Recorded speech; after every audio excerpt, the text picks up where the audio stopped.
ഈശോ മിശിഹായ്ക്ക് സ്തുതിയായിരിക്കട്ടെ. പരിശുദ്ധ അമ്മ പ്രത്യക്ഷപ്പെട്ട ഈ തിരുനടയിൽ വന്ന് എൻ്റെ മകളോടൊത്തി സാക്ഷ്യം പറയാൻ അനുവദിച്ച പരിശുദ്ധ അമ്മയ്ക്കും തിരുക്കുമാരനും ആദ്യം നന്ദി പറയുന്നു. എൻ്റെ പേര് റോസമ്മ സെബാസ്റ്റ്യൻ. ഞാൻ കട്ടപ്പന വെള്ളയാങ്കുടി ഇടവകക്കാരിയാണെങ്കിലും മൂന്നാറിനടുത്തുള്ള ഒരു ഹയർ സെക്കൻഡറി സ്കൂളിൽ പഠിപ്പിക്കുന്ന ഒരു അധ്യാപികയാണ് ഞാൻ. 2022 ഡിസംബർ 27 ആണ് ഞാൻ ആദ്യമായി ഇവിടെ വന്ന് ഉടമ്പടി എടുക്കുന്നത്. എൻ്റെ ഈ മോൾക്ക് എൻ്റെ മൂന്നാമത്തെ കുട്ടിയാണിത്. വളരെ ചെറുതിലെ മുതൽ അഡിനോയിഡിൻ്റെ പ്രശ്നം വരികയും എല്ലാ ആഴ്ചകളിലും തന്നെ കുട്ടി ആശുപത്രിയിലാകുകയും ചെയ്തിരുന്ന ഒരു ബുദ്ധിമുട്ടിലൂടെയാണ് ഞങ്ങൾ കടന്നു പോയത്.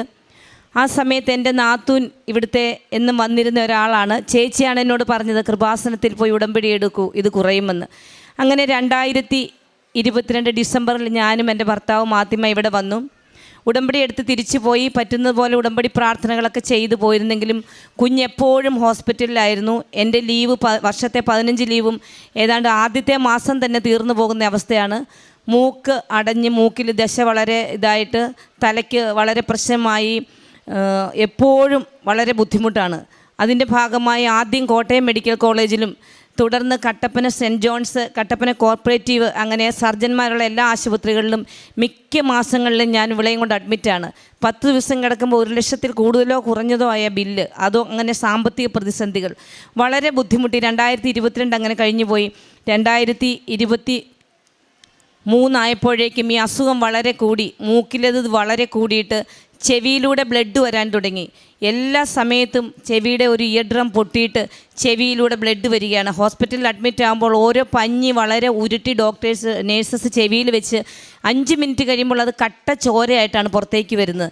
ഇങ്ങനെ മൂക്കും ചെവിയും വളരെ പ്രശ്നമായപ്പോഴാണ് എൻ്റെ വിശ്വാസം ഒന്നുകൂടി വർദ്ധിച്ചത്. ഞങ്ങൾ കൃപാസനത്തിൽ ഉടമ്പടി തൈലം പൂശുകയും വീട്ടിലിരിക്കുന്ന ഉപ്പ് ഭരണിയിൽ ഇവിടുത്തെ ഉപ്പിട്ട് മിക്സ് ചെയ്യുകയും ഒക്കെ ചെയ്യുമായിരുന്നു. കുഞ്ഞാണെങ്കിൽ കുരിശ് വരയ്ക്കാനിരിക്കുമ്പോൾ തേൻ ഇഷ്ടമായതുകൊണ്ടാവും ആദ്യം തന്നെ ആ തേനെടുത്ത് നാവിൽ പുരട്ടും. പിന്നെ തൈലം കൊണ്ട് എല്ലാവർക്കും ഇവൾ ഓടി നടന്ന് കുരിശ് വരച്ചു തരും. അങ്ങനെ ആയി. കുറച്ച് നാൾ കഴിഞ്ഞപ്പോഴേക്കും ചെവിയിലും കൂടുതലായി, ചെവിയും മൂക്കും ബ്ലോക്കായി. കൊച്ചിനെ കൊണ്ട് ഞാൻ കേരളത്തിലെ വളരെ പ്രസിദ്ധമായ 8ഓളം ഹോസ്പിറ്റലുകളിലൂടെ യാത്ര ചെയ്തു. തൊടുപുഴ, സെൻറ്റ് മേരീസ്, മുതലക്കുടം, ഇങ്ങനെ പോകാത്ത സ്ഥലങ്ങളില്ല. എവിടെയും പോകുമ്പോൾ ഒരാഴ്ചത്തേന് കുറയും. വീണ്ടും ഞാൻ ക്ലാസ്സിൽ പഠിപ്പിച്ചുകൊണ്ട് നിൽക്കുമ്പോൾ പെട്ടെന്ന് ഫോൺ വരും, ടീച്ചേഴ്സെല്ലാം ഓടി വരും. ഇവൾ എൻ്റെ സ്കൂളിൽ തന്നെയാണ് 3ാം ക്ലാസ്സിൽ പഠിക്കുന്നത്. കൊച്ച് പെട്ടെന്ന് ചെവിയിലൂടെ ബ്ലഡ് വന്നിരിക്കുന്നു, ഓടിവാ. പിന്നെ പെട്ടെന്ന് വണ്ടി എടുത്ത് തൊടുപുഴയ്ക്കൊക്കെ പോവുകയാണ് മൂന്നാറ്റിൽ നിന്ന്. വളരെ ബുദ്ധിമുട്ടി. മനുഷ്യനാൽ അസാധ്യമാണ് എന്ന് തോന്നിയെടുത്താണ് ഞാൻ പരിശുദ്ധ അമ്മയോടും ദൈവത്തോടും കൂടുതൽ അടുത്തതെന്ന് ഞാൻ പറയുവാൻ ആഗ്രഹിക്കുകയാണ്. എല്ലാ ഡോക്ടേഴ്സും 2 ഓപ്പറേഷനാണ് പറഞ്ഞത്. ഒന്ന് മൂക്കിൻ്റെ അഡിനോയിഡിൻ്റെ പ്രശ്നമുള്ള ഒരു ഓപ്പറേഷൻ, പിന്നെ ചെവിയിൽ ഒരു ഹോള് വരികയും ബ്ലഡ് വരികയും ചെയ്യുന്ന ആ ഭാഗത്ത് തുടയിൽ നിന്ന് സ്കിൻ എടുത്തു വെച്ച് ചെവി ഓപ്പറേറ്റ് ചെയ്യണം. അങ്ങനെ 2 വലിയ ഓപ്പറേഷൻ. ആ സമയത്ത് ഞങ്ങൾ വലിയ വീട് പണിതിട്ടിരിക്കുകയാണ്. ഒപ്പം തന്നെ എൻ്റെ കൂടെ 7 വർഷമായി എൻ്റെ മൂത്ത സഹോദരി ക്യാൻസർ രോഗിയായി ഉണ്ടായിരുന്നു. ചേച്ചി 2023 മരിച്ചു. സാമ്പത്തികമായി വളരെ തകർന്ന് ബുദ്ധിമുട്ടി. മറ്റ് വ്യക്തിപരമായ ചില പ്രതിസന്ധികളാലും മാനസികവും ശാരീരികവുമായി തളർന്ന അവസ്ഥയിലാണ് കുഞ്ഞിൻ്റെ രോഗം വർദ്ധിക്കുന്നത്. മാതാവും ഈശോയും അല്ലാതെ എനിക്ക് ആരുമില്ല എന്നുള്ള ബോധ്യം എന്നെ നന്നായി പിടികൂടി.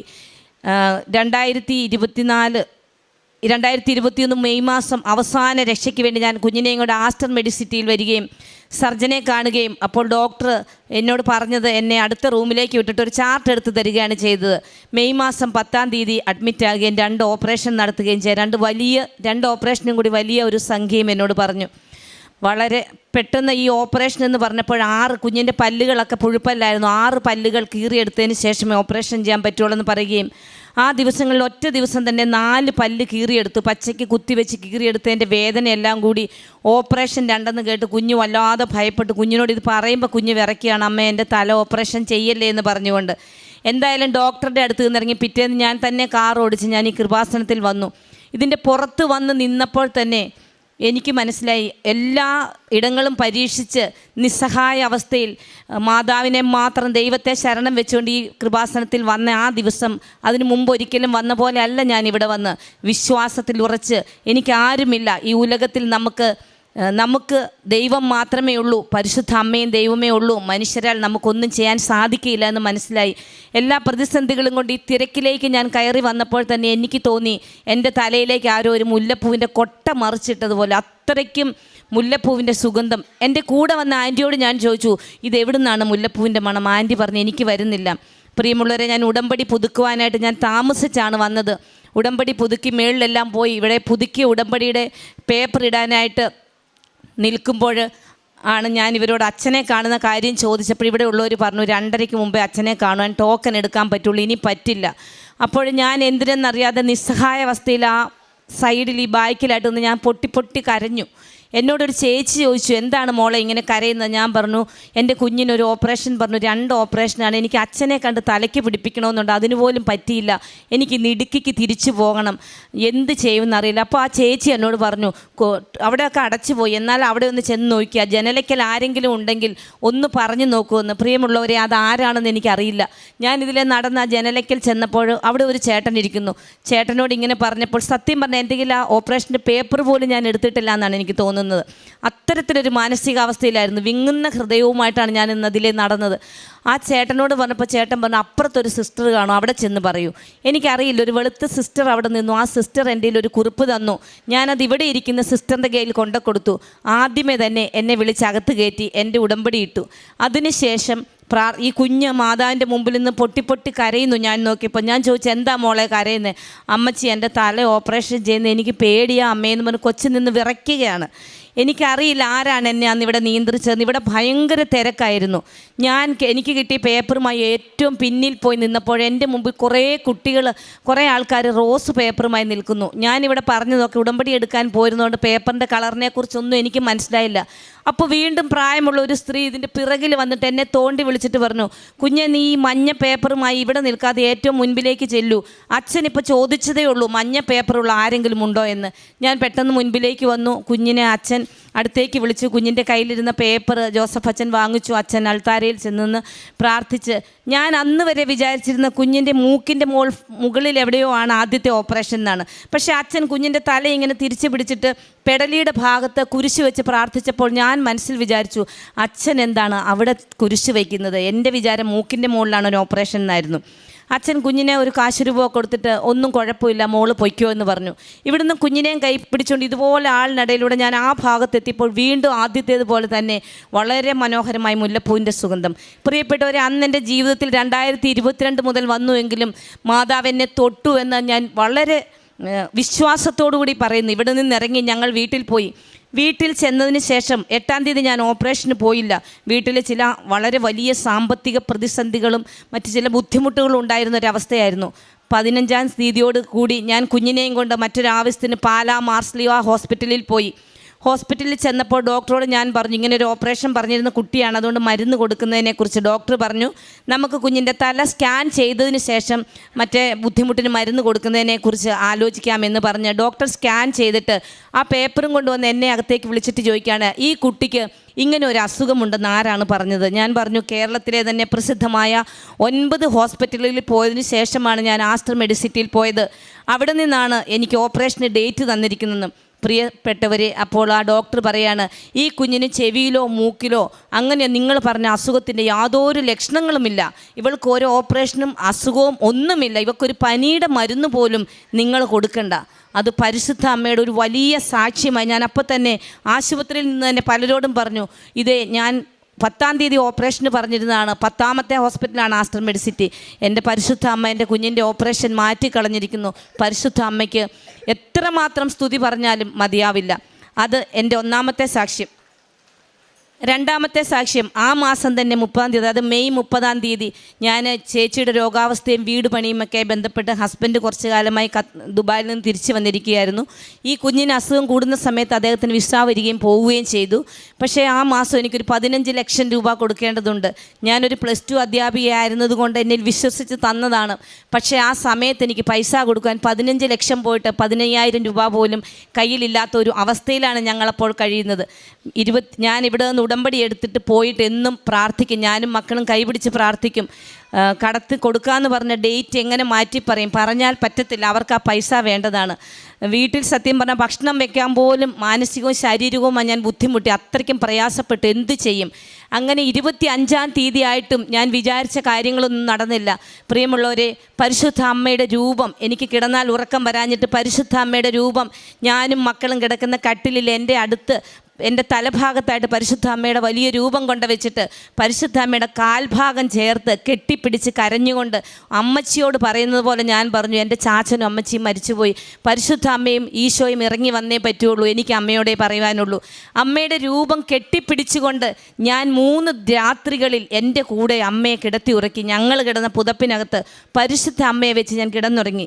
അങ്ങനെ 29-ാം തീയതിയായി. 31-ാം തീയതിയാണ് എനിക്ക് പണം കൊടുക്കേണ്ടത്. ഞാനൊരു വീട് 1 വർഷത്തേക്ക് വാടകയ്ക്ക്, നമ്മുടെ അവിടെ ഒറ്റിയെന്ന് പറയും, കൊടുക്കാനിട്ടിട്ടുണ്ട്. അതല്ലാതെ മറ്റൊന്നുമില്ല. ഈ 3-4 മാസമായിട്ട് പരിശ്രമിച്ചിട്ടും അത് നടന്നിട്ടില്ല. ഇനി 3 ദിവസമേ ഉള്ളൂ. 1-ാം തീയതി സ്കൂൾ തുറക്കുമ്പോൾ എനിക്ക് മൂന്നാറിന് തിരിച്ചു പോകണം. ഒരു 10 മണിയായപ്പോൾ, 29-ാം തീയതി 10 മണിയായപ്പോൾ ഞാൻ അടുക്കളയുടെ കിച്ചൻ്റെ സൈഡിൽ മീൻ വെട്ടിക്കൊണ്ടിരിക്കുകയാണ്. മോൾ ഓടി വന്ന് പറഞ്ഞു, അമ്മ ഒരു ചേട്ടൻ 2 ചേട്ടന്മാർ വന്ന് നിൽക്കുന്നു. ഞാൻ ഈ കത്തി വെച്ചിട്ട് കൈ പുറകിൽ പിടിച്ചുകൊണ്ട് ഫ്രണ്ടിൽ ചെന്നപ്പോൾ ആ ചേട്ടൻ പറയാണ്, ടീച്ചറെ ഈ വീട് വാടകയ്ക്ക് കൊടുക്കുന്നെന്ന് പറഞ്ഞല്ലോ ടീച്ചർ പോകുമ്പോൾ, ഇതൊന്ന് നോക്കാൻ വന്നതാണ്.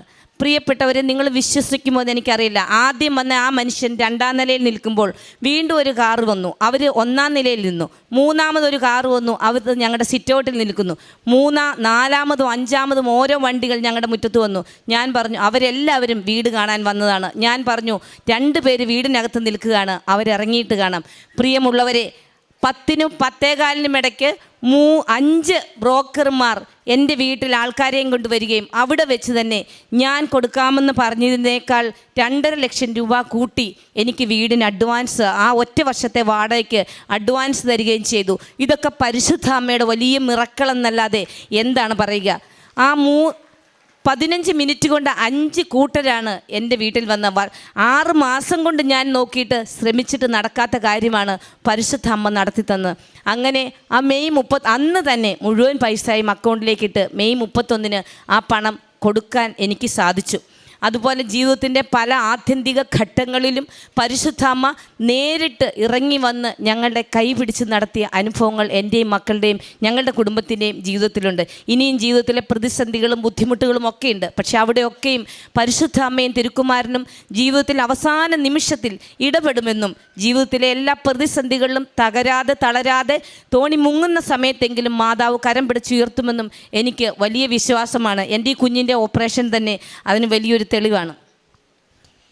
എൻ്റെ ഓപ്പറേഷൻ മാറ്റിത്തന്ന അമ്മ മാതാവിനും തിരുക്കുമാരനും 1000 നന്ദി.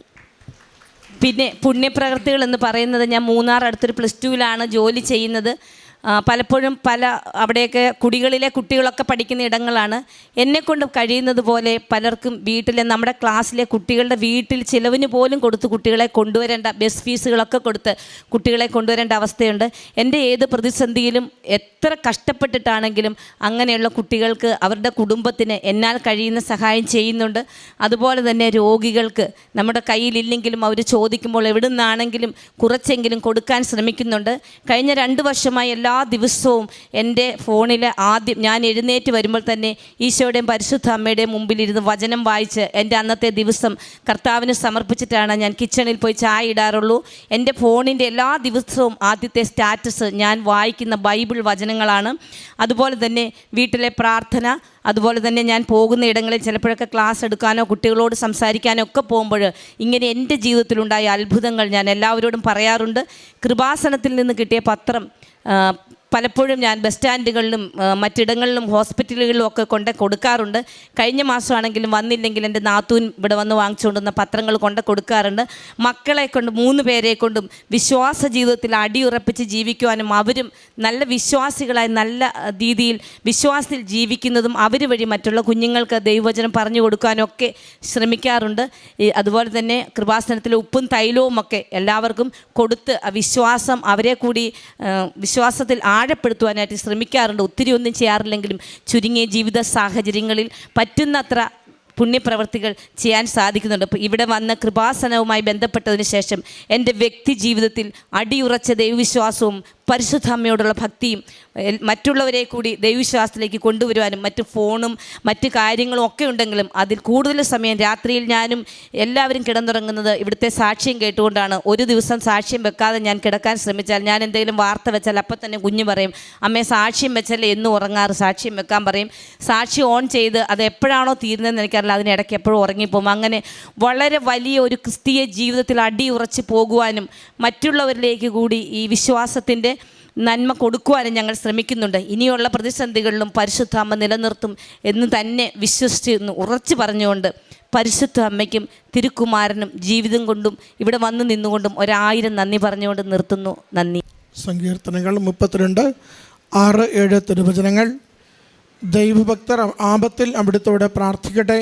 കഷ്ടത കരകവിന് ഒഴുകിയാലും അതവരെ സമീപിക്കുകയില്ല. അവിടുന്ന് എൻ്റെ അഭയസങ്കേതമാണ്. അനർത്ഥങ്ങളിൽ നിന്ന് അവിടുന്ന് എന്നെ രക്ഷിക്കുന്നു. രക്ഷ കൊണ്ട് എന്നെ പൊതിയുന്നു. റൊസമ്മ സെബാസ്റ്റ്യൻ എന്ന ഈ സഹോദരി മകളോടൊപ്പം ചേർന്ന് നിന്ന് പരിശുദ്ധ കൃപാസന മാതാവിൻ്റെ വലിയ നന്മകളെ ഈ അൾത്താരയിൽ സാക്ഷ്യപ്പെടുത്തുകയാണ്. സഹോദരി പറയുന്നുണ്ട് മകളുടെ രോഗാവസ്ഥയെക്കുറിച്ച്. ഏറെ ക്ലേശത്തോടുകൂടി, ഏറെ സങ്കടത്തോടുകൂടി വലിയ ദുരിതങ്ങൾ മോളുടെ രോഗാവസ്ഥയുമായി ബന്ധപ്പെട്ട് കുടുംബം അനുഭവിച്ചിരുന്നു. വലിയ ആശുപത്രികളിലെ ചികിത്സകൾ തേടിയിരുന്നു. എന്നാൽ അച്ഛനെ കണ്ട് പ്രാർത്ഥിക്കുകയും അച്ഛൻ മകളെ സൈത്ത് പൂശി ബലപ്പെടുത്തുകയും കുരിശ് രൂപം വെച്ചുകൊണ്ട് അമ്മ മാതാവിന് പ്രതിഷ്ഠിച്ച മകളെ പ്രാർത്ഥിച്ച ആ നിമിഷം മുതൽ പൂർണ്ണമായി ആ ഗൗരവമുള്ള രോഗം, രക്തം വരുന്നതും മറ്റ് ക്ലേശങ്ങളുമുള്ള രോഗം പൂർണ്ണമായി നിലയ്ക്കുകയും പിന്നീട് ഇന്ന് വരെയും മരുന്നോ മറ്റൊരു കാര്യമോ ഇല്ലാത്ത വിധം മകൾ പൂർണ്ണ ആരോഗ്യത്തിൽ ഇന്ന് സന്തോഷത്തോടു കൂടി തുള്ളിച്ചാടി നടക്കുന്നു, പഠിക്കുന്നു എന്നതിനെക്കുറിച്ചാണ് ഈ സഹോദരി ആദ്യം സാക്ഷ്യപ്പെടുത്തിയത്. രണ്ടാമത്തത്, ജീവിതത്തിൽ തന്നെ വലിയൊരു കടബാധ്യത. അത് വീട് പണയം വെച്ചെങ്കിലും മാറ്റുവാൻ വേണ്ടി 6 മാസമായി കഷ്ടപ്പെട്ടിട്ട് അതൊന്നും നടക്കാതെ ക്ലേശിച്ചിരുന്ന ദിവസങ്ങളിൽ അമ്മ മാതാവിൻ്റെ തിരുനടയിൽ പ്രാർത്ഥിക്കുകയും ഉടമ്പടിയിൽ നിയോഗം സമർപ്പിച്ചുകൊണ്ട് പ്രത്യേകമായി പ്രാർത്ഥിച്ച് ഇനി 3 ദിവസങ്ങൾ മാത്രമേ ഉള്ളൂ, അമ്മ മാതാവ് ഇടപെടുകയും സഹായിക്കുകയും വേണമെന്ന് പറയുമ്പോൾ ഏതാണ്ട് ഒരു 2 മണിക്കൂറിനുള്ളിൽ 5ഓളം പേര് ആ വീട് ഒറ്റയ്ക്കെടുക്കുന്നതിനും വാടകയ്ക്കെടുക്കുന്നതിനുമായി അന്വേഷിച്ച് വരികയും വിചാരിച്ചിരുന്നതിലും 3 ലക്ഷത്തോളം രൂപ കൂടുതൽ നൽകിക്കൊണ്ട് ആ വീട് അവരെ എടുക്കുകയും ചേച്ചിക്ക് സമയത്ത് തന്നെ എല്ലാ കടബാധ്യതകളും നീക്കുവാനുള്ള സാഹചര്യങ്ങൾ ഒരുങ്ങിക്കിട്ടുകയും ചെയ്തു. അത്ഭുതകരമായിട്ട് അമ്മ മാതാവിൻ്റെ ഇടപെടൽ ജീവിതത്തിൽ ലഭിച്ചതിനെയാണ് സഹോദരി സാക്ഷ്യപ്പെടുത്തുന്നത്. അച്ഛനെ കാണുവാൻ വേണ്ടി ആശുപത്രിയിൽ നിന്നും വലിയ നിലവിളിയോടുകൂടി ഈ ആലയത്തിലേക്ക് കടന്നു വരുമ്പോൾ സുഗന്ധ അഭിഷേകം ലഭിച്ചതിന്, അമ്മ മാതാവിൻ്റെ പ്രസൻസ് ലഭിച്ചതിന്, അത് അച്ഛനെ കാണുവാനുള്ള സാഹചര്യം പോലും ഇല്ലാതിരുന്നിട്ടും അത് മകൾക്ക് കാണിക്കുവാൻ വേണ്ടിയുള്ള അവസരം ലഭിച്ചതും അച്ഛൻ പ്രാർത്ഥിച്ച ആ നിമിഷം മുതൽ തിരികെ പോകുമ്പോൾ വീണ്ടും സുഗന്ധാഭിഷേകം ലഭിച്ചുകൊണ്ട് അമ്മ മാതാവ് കൂടെ ഉണ്ടെന്നും അമ്മ മാതാവിൻ്റെ സാന്നിധ്യത്തിലുള്ള ഈ പ്രാർത്ഥനയിലൂടെ പ്രത്യേകമായി മകൾ ബലപ്പെടുന്നുവെന്നും സൗഖ്യപ്പെടുന്നുവെന്നും പൂർണ്ണമായി വിശ്വസിക്കുവാനുള്ള കൃപ ലഭിക്കുകയും ചെയ്തു.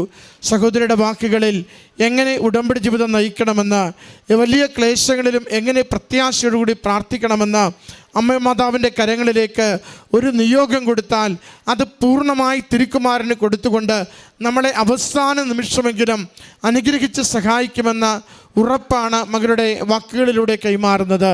ഈ കുടുംബത്തിന് ലഭിച്ച വലിയ അനുഗ്രഹങ്ങളെ ഓർത്ത് അമ്മ മാതാവിനും തിരുക്കുമാരനും നന്ദി പറഞ്ഞുകൊണ്ട് കരങ്ങളടിച്ച് ഈ സാക്ഷ്യം നമുക്ക്